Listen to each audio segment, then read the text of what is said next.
Welcome, everybody, to another edition of the KPL podcast.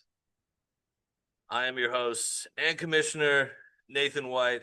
Thank you for joining me here today. We've got a few things to look at.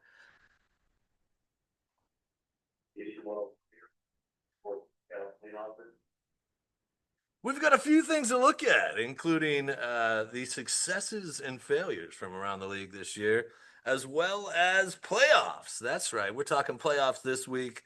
And then a reminder that is for everybody. The top six teams compete for the prize money and ultimate glory, while the bottom six teams fight for the first round pick, the first overall pick in the 2026 draft. So, without any further ado, let's jump into it here. We should have a chance to talk about each of the teams, starting at the bottom of the standings. So, let's check this out. Scotchy did not turn in anything. So, all I can do for him is to comment, Jesus, man. All day, every day during lunch, trying to do stuff. You can see he's picked up a slew of youngsters here, and he's certainly hoping some of these guys pay off. The good news for him, of course, with his trades this year, he's got an extra three, an extra five, an extra seven. Uh, so set up for success. Of course, dealt away longtime captain Mookie Betts earlier in the year. Back to the show here. Let's see. So, smells like skiing spirits. Coach Hazy said, I think the biggest success for me this year has been sitting back and watching Jacob maneuver all year and act like a great owner that the whole league and definitely me as his dad can be proud of. Hey, um, that is the most heartfelt thing you will see on this entire broadcast right there. Pretty cool. Pretty cool. Maybe at a certain point in the league, Jacob won't be the only son in here, but for now, he is holding it down and doing a nice job, obviously. On the failures for Coach Hazy's team, not being able to get a single thing for Devers after having some fourth round offers, a close second, not keeping Woo and trading for the Tommy John man for the Cubs. That would be, of course, Justin Steele. It's been a rough year for Hazy, but at least he is living vicariously through his young son. Big Red Machine did not commit anything here, but as we look at the machine, they have an extra five, an extra six, an extra eight going into next year. So a lot of good stuff happening. I did see I had to drop Nathaniel Lowe the other day because he actually got cut and then I think picked up by Boston. So Santander is the captain here at this point. We can see some of the lower end of his roster, this speculative Classe ad. Who knows? Maybe that could come in handy at a 16th round value. So um, I'm certainly hoping so. Let's jump back into this. The Jokers. Coach Kyle Cochran said the Jokers didn't expect to win it all this year, but he was hoping to make a playoff appearance with his core of young Jokers. The plan was to build the franchise, and I made some decent trades to help with the draft next year. Not what I had wanted overall, but when you can go 2-0 versus the Juice and Nutshot Scotty, he will take it. Let's take a look at his picks here, right up across the top. Two fours, two fives to come in and help him out. And certainly he's got some good young players, Henderson, Keith. Um, you know, a bit different than the way that Scott's doing it. He's still adding these, reliever guys. Got Verlander hanging out there as well. But certainly got a chance, and you love to see teams building up for next year. So good luck, Coach Kyle, in the consolation playoffs. We did not hear from Joe Boo's Rum, but obviously he's had a good year. Currently sitting at eighth in the standing, which would be a first round bye in the consolation playoffs. Him and Jokers are tied. Um, I've not looked up who has that tiebreaker. I suppose I can do that and let us know over the text. But for the moment, looks like Jobu sitting up on top there. So you love to see that. I think he's been a good addition to the league. I'm proud of a lot of the moves that he's made, and um, I think he's got a decent core coming back. He's found some really nice guys. You know, Noah Cameron looks very solid. Um, and of course, Frankie Lindor having a decent year. Probably not so happy about that Tanner Scott trade now. Sorry about that, man. Let's go back into it here. The Rabbits, his success would be staying competitive through the injuries to his pitching staff.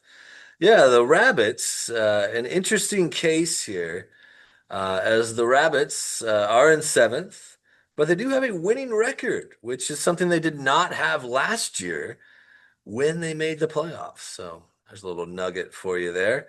Um, but hovering around that 6-7 line is where he's been for the past few years, and that certainly looks like it'll continue as he looks pretty locked into the 7 seed, the one overall seed, if you want to look at it that like that in the consolation playoffs. He said his biggest failure was not being able to correct his offensive struggles. So if we look at the Rabbits here, kind of see a little bit about what happened. Obviously, Swarber being amazing is awesome for him. I did see he had the speculative ad on Hater the other day. Um, Unfortunately, I had to cut him. I didn't have any IR space, and he wasn't going to be back, I don't think, before the end of our fantasy playoffs. And of course, I had traded for him, so I had a high keeper cost on him. It wasn't a 16th for me, it was like a fourth or something like that. So I had to let him go. But, Roman Anthony looking good here for the Rabbits. And if we look at the Rabbits a little bit deeper here, um, pitching is where he really found some struggles. Um, but he does have some nice pieces that hopefully could build for next year, including Bubic, who he acquired in a trade. So that could be interesting here. Computer is a piece of crap. Okay. The Juice, success, leading the division for many weeks to start the season.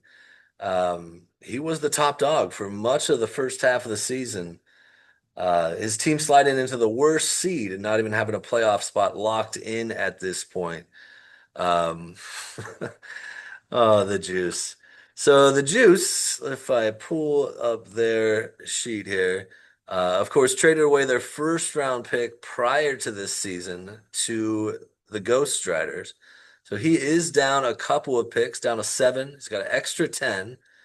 But he certainly has some great players. Singa, Yamamoto, um, you know, DeGrom certainly worked out quite well for him. There's one I probably wish I could have back.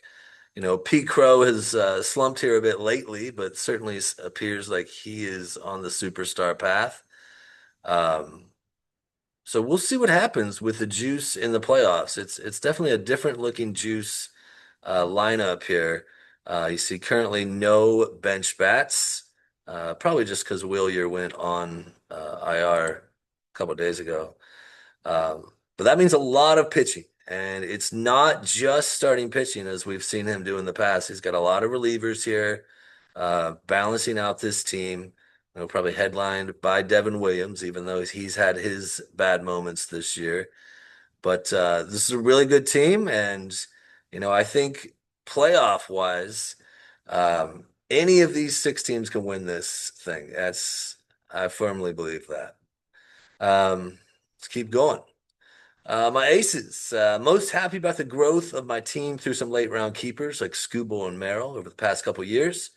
This year, I think my best pick was getting Bo Bichette on an absolute beautiful rebound season to be that shortstop stability that maybe I haven't had maybe since Wander Franco, you know, started dating 12-year-olds. Failure for me. the catcher thing, Shea Langoliers gets hurt, and all of a sudden I'm like, all right, let me go get somebody. I get Will Smith. Uh, Honestly, Langoliers has been better, and so he came back quicker than I thought, and now all of a sudden I think he's been playing better than Will Smith. Will Smith kind of getting screwed by his coach, playing this rookie catcher, I think more than necessary, um, at least according to me. And of course, there's no DHing for Will Smith in Shohei land. For me, though, had a lot of pitching injuries. I'll tell you that I'm hopeful that we're coming out of them and have Bieber back today, which was a late round pick for me this year. So hopefully he pitches well, and that gives me a solid Bieber keeper. That would be, let's see, be a 19th round keeper on Shane Bieber. So that would be pretty sweet. Yuri Perez looking pretty good as another kind of late round keeper that I've managed to get.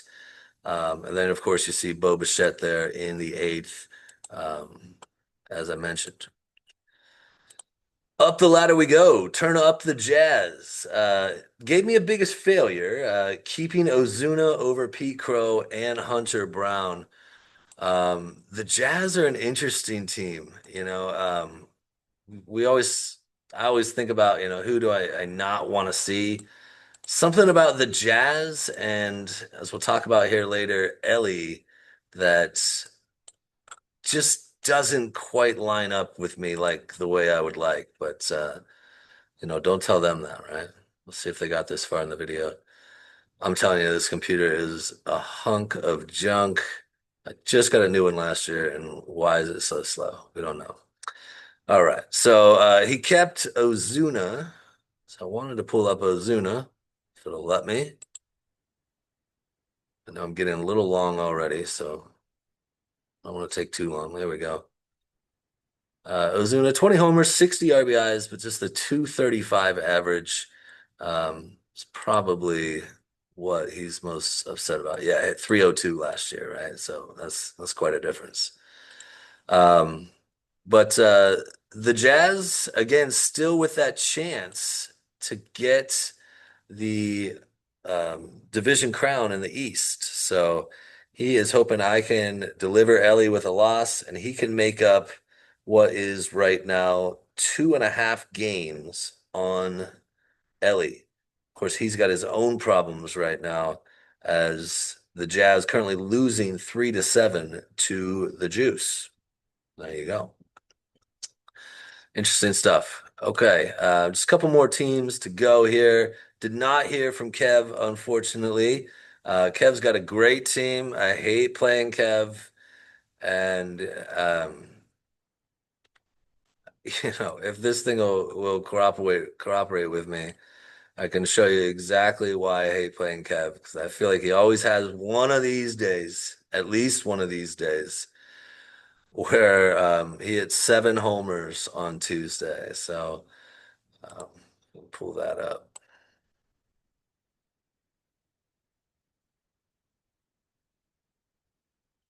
Dear God, why don't you go? I swear it was like pretty much working fine before I started this, and now all of a sudden we have all these issues here. So, but you see the 7 homer day there, kind of setting the pace in the matchup.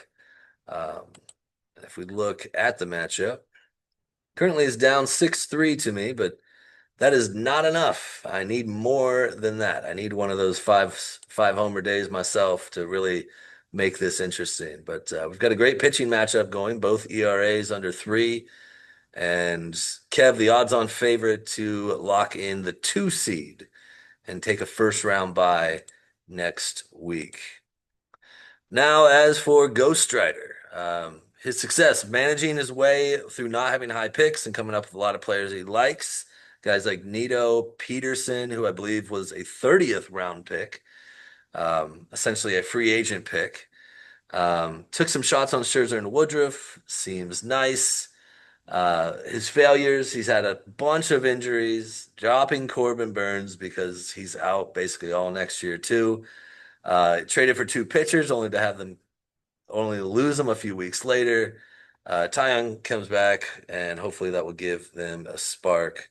Let's go check in on the Ghosts here real quick. Now, the Ghosts, of course, do have the two ones for next year, but those are spoken for. Shohei and Jose, certainly you would expect they are returning for another season, although the Jose second pick is getting a little bit higher, but I think first and 14th is probably still stomachable for young Nicholas. Yeah, there's David Peterson with that 30th round, but of course that is a 16th round keeper. You don't get the discounted keeper rates on rounds 30 or higher. Um, we see a lot of the work that he's done over the trades. Of course, Swellenbach, he's talking about, was one of the injuries. Tyon recently back.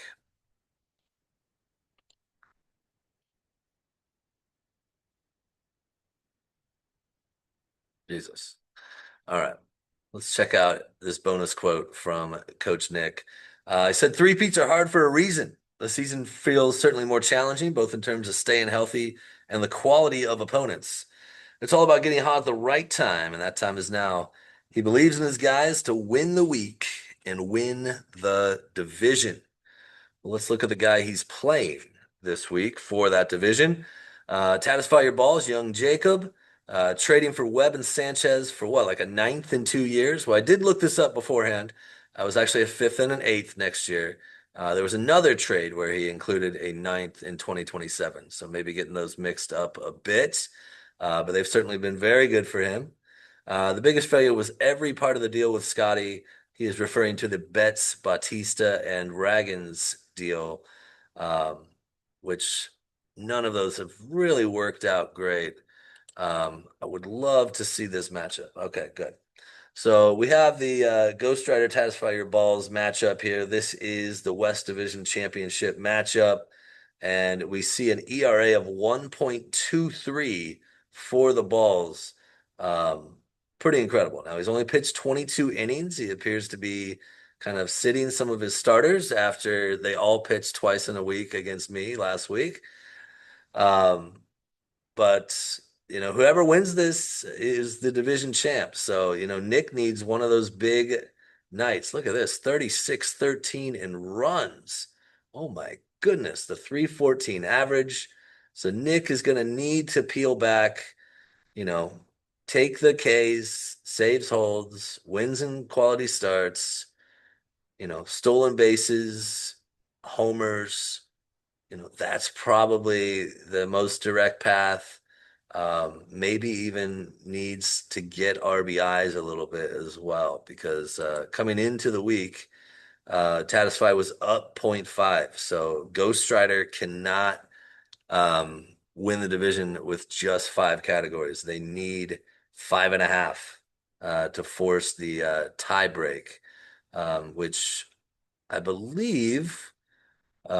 Jacob said that he beat Nick 5-4 the last time. So if Nick won 5-4 this time, that would go to a secondary tiebreaker, which would be division record, which would go to Nick. So I believe if Nick gets 5.5 wins this week, that he will win the West and get the one seed.